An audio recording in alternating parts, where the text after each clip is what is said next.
हिंदू न वेद में, न कुरान में, न पुराण में, न दर्शन में, न भागवत में, न उपनिषद में कहीं भी नहीं है। फिर भी हमारे देश के पढ़े लिखे लोग बोलते हैं गर्व से कहो हम हिंदू हैं। मुझे बताओ ये पागल है कि बुद्धिमान है सब? यानी क्या कह रहे हैं? गर्व से कहो हम हिंदू हैं? नहीं, ये कह रहे हैं गर्व से कहो हम पागल हैं, गर्व से कहो हम मूर्ख हैं, गर्व से कहो हम मानसिक गुलाम हैं, गर्व से कहो हम प्रतिमाओं के सामने भाग्य का दरवाजा खोलने के लिए आए दिन उसकी प्रार्थना करते हैं। सारे के सारे अय्यास, पाखंडी, बदमाश और ढोंगी है, तो हम बदमाश नहीं होंगे? दुर्गा के हाथ में त्रिशूल, शंकर के हाथ में त्रिशूल, राम के हाथ में धनुष बाण।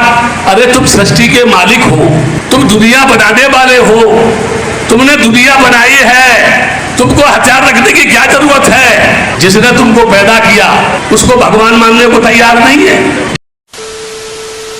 हेलो दोस्तों, अस्सलाम वालेकुम वरहमतुल्लाहि वबरकातुहू। मैं हूं फैयाज अहमद और आप देख रहे हैं फैयाज अहमद रिएक्ट। दोस्तों मैं फिर से लेकर आ गया आपके लिए एक नया वीडियो। इस वीडियो का टाइटल है ये हिंदू पंडित एक्सपोज ऑल हिंदूज भगवान, डॉक्टर जाकिर नाइक 2023। तो चलिए देखते हैं इस वीडियो में क्या बताया गया है। एक हिंदू पंडित ने ही अपने धर्म को और अपने भगवान को जिसको मानते हैं उसको ही एक्सपोज किया है। तो चलिए देखते हैं इस वीडियो को। इस वीडियो में ऐसा इस पंडित जी ने क्या बोल दिया है। तो वीडियो काफी जबरदस्त होने वाला है और ये वीडियो काफी इंटरेस्टिंग वीडियो है। इस वीडियो को अगर आखिर तक आप देखेंगे तो आपको जरूर कुछ सीखने के लिए मिलेगा। तो वीडियो को लास्ट से देखिएगा और वीडियो को स्किप नहीं कीजिएगा। अगर वीडियो अगर अच्छा लगे तो वीडियो को लाइक कर दीजिएगा और ज्यादा से ज्यादा शेयर कीजिएगा। चलिए वीडियो स्टार्ट करते हैं बिना किसी देरी किए हुए।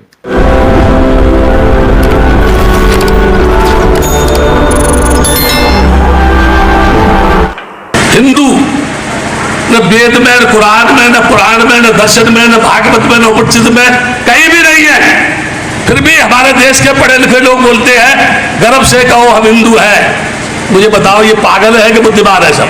यानी क्या कह रहे हैं? गर्व से कहो हम हिंदू हैं? नहीं, ये कह रहे हैं गर्व से कहो हम पागल हैं, गर्व से कहो हम मूर्ख हैं, गर्व से कहो हम मानसिक गुलाम हैं, गर्व से कहो हम प्रतिमाओं के सामने भाग्य का दरवाजा खोलने के लिए आए दिन उसकी प्रार्थना करते हैं। सारे के सारे अय्यास, पाखंडी, बदमाश और ढोंगी है, तो हम बदमाश नहीं होंगे?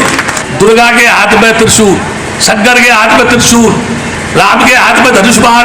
अरे तुम सृष्टि के मालिक हो, तुम दुनिया बनाने वाले हो, तुमने दुनिया बनाई है, तुमको हथियार रखने की क्या जरूरत है? जिसने तुमको पैदा किया उसको भगवान मानने को तैयार नहीं है। जिसने तुमको पैदा किया उसको भगवान मानने को तैयार नहीं है। जिसको देखा नहीं है उसके सामने नाक रगड़ रहा है। अरे तू गधा नहीं तो क्या है? बहन ने सवाल किया है कि वो कृष्ण की पुजारी है और जब बुत परस्ती करती है, मूर्ति पूजा करती है, तो उस ईश्वर का फोटोग्राफ रखती है, उस ईश्वर की मूर्ति रखती है ताकि कंसंट्रेशन के लिए, तो इसीलिए वो मूर्ति पूजा करती है। बहन, आपकी हिंदू धार्मिक किताब में लिखा है कि मूर्ति पूजा गलत है और मैं कई बार कह चुका हूं, फिर से दोहराता हूं कि लिखा है श्वेताश्वेतर उपनिषद में चैप्टर नंबर 4 मंत्र नंबर 19 और यजुर्वेद में अध्याय नंबर 32 मंत्र नंबर 3 में न तस्य प्रतिमा अस्ति। उस ईश्वर, उस भगवान की कोई प्रतिमा नहीं, कोई फोटोग्राफ नहीं, कोई पिक्चर नहीं, कोई पेंटिंग नहीं, कोई बुत नहीं, कोई मूर्ति नहीं। आपकी मजहबी किताब में साफ तौर पे लिखा है मूर्ति पूजा गलत है। फिर भी हिंदू धर्म के अधिकारी पंडित मुझसे कहते, मैं जब कहता हूं आपके मजहबी किताब में साफ लिखा है गलत है, क्यों करते आप मूर्ति पूजा? तो वो कहते हैं कि मूर्ति पूजा करते हैं, मानते हैं गलत है, लेकिन मूर्ति पूजा करते कंसंट्रेशन के लिए। जब हम हायर लेवल ऑफ कॉन्शियसनेस पहुंच जाएंगे तो मूर्ति पूजा की जरूरत नहीं। पहले शुरुआत में कंसंट्रेशन के लिए मूर्ति जरूरत है। हायर लेवल पे, हायर कॉन्शियसनेस पे मूर्ति की जरूरत नहीं। तो मैं उनसे कहता हूं, उन पंडितों से और आपसे भी, हम मुसलमान हायर कॉन्शियसनेस पहुंच गए, हमें मूर्ति की जरूरत नहीं। मैं इनसे पूछता हूं कि शुरुआत में कहते हैं कि स्टार्टिंग में जरूरत है, बाद में नहीं। जब आप स्कूल में जाते हैं, पहली कक्षा में आप बेसिक सीखते, कठिन चीज बाद में सीखते, 8वीं 9वीं 10वीं में। तो मैथ्स में अगर कोई कहेगा 2 + 2 = 5, आपने कहेंगे गलत है, मैं जानता हूं, 10वीं में आऊंगा तो कहूंगा कि 2 + 2 = 5, it is 4। आप बचपन में ही कहेंगे भाई 2+2 4 द फाउंडेशन। अगर हर मजहब का फाउंडेशन है कि भगवान की मूर्ति नहीं है, फोटोग्राफ नहीं है, बुत नहीं है, फाउंडेशन ही जब पहले गलत सिखा रहे तो आगे जाके कैसी इमारत बनेंगी। तो इसीलिए इन पंडितों से जब मेरी बहस होती है, गुफ्तगू होती है, वो जवाब ही नहीं दे सकते। वो बोलते मानता हूं कि हमारी मजहबी किताब में गलत है, लेकिन फिर भी इनिशियली कंसंट्रेशन के लिए। तो मैं कहता हूं कि हम मुसलमान इनिशियली भी हमें जरूरत नहीं मूर्ति की ना बुत की। हमें हमेशा हक बात कहना चाहिए, और ये साफ तौर पे लिखा है सारी मजहबी किताबों में, चाहे हिंदू मजहब की किताब हो, ईसाई मजहब की, यहूदी मजहब की, इस्लाम मजहब की, मूर्ति पूजा गलत है, हराम है, और हमें इससे दूर रहना चाहिए। हमें खुदा के कलाम पे, खुदा के अहकामात पे अमल करना चाहिए, ये दीन के ठेकेदारों के नहीं। अगर आपको लगता है कि जाकिर गलत है, जाकिर को भी छोड़ो, जाकिर इस्लाम में जीरो है। अगर जाकिर वो बात कर रहा है जो खुदा से मिलती है, जो आखिरी पैगंबर से मिलती है, इसीलिए मैं हवाला देता हूं, chapter number verse number, chapter number verse number. इतने हवाले थोड़ी फेंक रहा हूं मैं, आप चेक करो और जाके तहकीक करो, संतुष्ट हो जाएंगे तो अमल करो। तो मैंने इतने हवाले दिया हूं बहन। आप मानते हैं कि बुत परस्ती गलत है? अभी आप मानते हैं खालिक में? खाली का मतलब मुझे नहीं पता। बनाने वाला, आप एक ईश्वर में मानते, एक खुदा में मानते या अनेक खुदा में मानते? नहीं, मैं तो सभी जगह जाता हूँ, मंदिर जाता हूँ, मस्जिद जाता हूँ, लेकिन मैं किसी को मानता नहीं। नहीं, मैं सिर्फ ये मानता हूँ कि मैं भी मंदिर जाता हूँ, मस्जिद, ऑलमाइटी है, एक मैं भी मंदिर जाता हूँ, मस्जिद जाता हूँ। एक पावर जो है, जो हमको रूल करती है, मैं उस चीज को मानता हूँ। एक पावर, दो पावर लेना, एक पावर जो है, वही तो पूछ रहा हूँ मैं। एक पावर को मानते हैं, दो पावर को मानते हैं? एक ही पावर को मानता हूँ। मैं भी एक पावर को मानता हूँ, मंदिर भी जाता हूँ, मस्जिद भी जाता हूँ, लेकिन मंदिर जाके बुत परस्ती नहीं करता हूँ, मूर्ति पूजा नहीं करता हूँ, क्योंकि वो पावर कहती है मूर्ति पूजा मत करो। मूर्ति मतलब वो पावर वाले को आप कम पावर दे रहे, बराबर ना? तो हिंदू मजहब कहता है मूर्ति पूजा मत करो, ईसाई मजहब कहता है मूर्ति पूजा मत करो, कुरान कहता है मूर्ति पूजा मत करो। एक पावर, उसको पावर कहो, ईश्वर कहो, खुदा कहो, अल्लाह कहो, लेकिन एक है ना कि दो है? एक ही है। बिल्कुल से एक पावर को मानते, बिल्कुल। यानी एक ईश्वर को मानते, बिल्कुल। एक खुदा को मानते, बिल्कुल। एक अल्लाह को मानते, बिल्कुल। आप मानते हैं कि बुत परस्ती, मूर्ति पूजा गलत है? गलत तो है, लेकिन मैं करता हूँ। हाँ, यही तो बात है। आप मानते हैं गलत, अल्हम्दुलिल्लाह, करते वो वो चलते आ रहे हैं, बचपन से चलते आ रहे हैं। मेरे परदादा भी कहते थे कि जमीन चपटी है, लेकिन मैं जब स्कूल में जाता हूँ डॉक्टर बन गया। बट हम मूर्ति की पूजा करने की वजह से मैं मानता हूं कि मैं गॉड फियरिंग हूं, मुझे डर है, मेरे वालिद गलत काम से बचता हूं। हाँ, गलत काम करते लेकिन गलत काम से बचते, दोनों में टकराव है। आप गलत काम से बचते फिर बोलते गलत काम करते। मूर्ति की पूजा करने से मैं गलत काम से बचता हूं। आपने कहा, मैं मानता हूं। आपने कहा मूर्ति पूजा करना गलत है, मैं मूर्ति पूजा करता हूं, गलत काम से बचता हूं, तीनों में टकराव है। मैं हिंदी में जरा कमजोर हूं। आपने कहा कि मूर्ति पूजा करना गलत है, बिल्कुल, लेकिन फिर भी मैं करता हूं और गलत काम से बचता हूं, दोनों कॉन्ट्रडिक्टिंग है। शराब पीना गलत है, फिर भी पीता हूं और गलत काम नहीं करता। अरे पीऊंगा तो बलात्कार करूंगा ना। मैं नहीं पीता हूं। आप नहीं पीते, अच्छी बात है, अल्हम्दुलिल्लाह। आपके वेद में लिखा है, बाइबल में लिखा है, कुरान में लिखा है, तो क्यों करते? बचने का है तो उस पावर, उस ताकत, उस अल्लाह, उस खुदा, उस भगवान के अहकामात पे अमल करो। मूर्ति पूजा करने से क्या मिलेगा आपको? आप कुरान मजीद पढ़ो, कुरान मजीद आखिरी पैगाम है उस पावर का। तो अगर आप जानते हैं कि मूर्ति पूजा गलत है, तो गलत काम से क्या सही रास्ता मिल सकता है? चोरी करना गलत है, लेकिन मैं क्या करता हूं? चोरी करता हूं और गरीबों में बांटता हूं, सही है? गलत है, गलत है। चोरी करना गलत है, आप मानते क्या? चोरी करता हूं लेकिन गरीबों में बांटता हूं। अरे गरीबों में बांटने का तो मेहनत करके बांटो ना, चोरी करके मेहनत मत करो। मेहनत करके मेहनत करो और हलाल की कमाओ और गरीबों में बांटो। उसी तरीके से जो आप जानते हैं मूर्ति की पूजा गलत है, फिर क्यों करते? क्योंकि आपके परदादा करते आए हैं। मेरे परदादा कहते थे दुनिया चपटी है, लेकिन मैं कहता हूं दुनिया गोल है कि चपटी है? गोल। आपके परदादा क्या कहते थे? चपटी क्या गोल? गोली कहते थे। परदादा? आपके बाप दादा ने परदादा गोली कहते थे। कभी 1000 साल पहले? बिल्कुल। आपके दादा का नाम क्या था? पता नहीं। हाँ, तो आप खाली हवा में फेंक रहे हैं। इंसानियत 1000 साल पहले कहती थी कि दुनिया चपटी है। आपके परदादा का नाम क्या, मैं नाम लिखूंगा ना साइंटिस्ट बुक में। आपके परदादा का नाम क्या है पता आपके परदादा क्या कहते थे, दुनिया चपटी है क्या बोले?